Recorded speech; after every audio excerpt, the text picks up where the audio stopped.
Kelompok Houthi Yaman dikabarkan membajak kapal kargo Israel di rute pelayaran strategis Laut Merah pada Minggu 19 November 2023. Dilaporkan setidaknya 25 awak kapal disandera oleh milisi Houthi dalam serangan tersebut. Houthi mengaku tidak akan menghentikan serangan sampai Israel menyudahi invasi brutalnya di Gaza. Kelompok Houthi Yaman dikabarkan membajak kapal kargo Israel di rute pelayaran strategis Laut Merah pada Minggu 19 November 2023. Dilaporkan setidaknya 25 awak kapal disandera oleh milisi Houthi dalam serangan tersebut.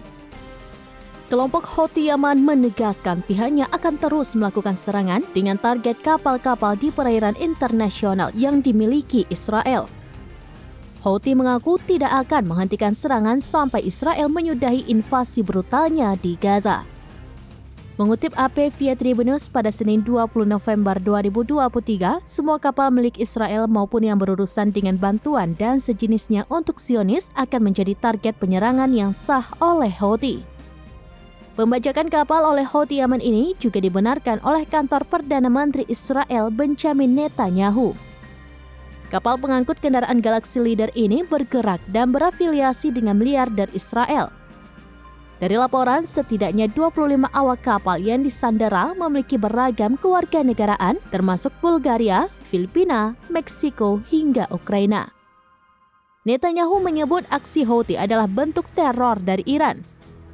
Dua pejabat pertahanan Amerika Serikat juga membenarkan bahwa Houthi merebut kapal Galaxy Leader di Laut Merah pada Minggu sore waktu setempat.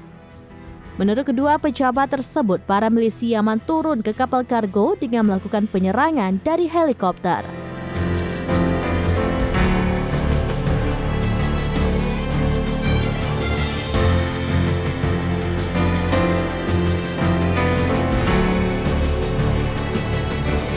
Demikian informasi terkini, Syedaralun. Saksikan terus beragam informasi lainnya. Coba like dan share seluruh akun serampinews.com.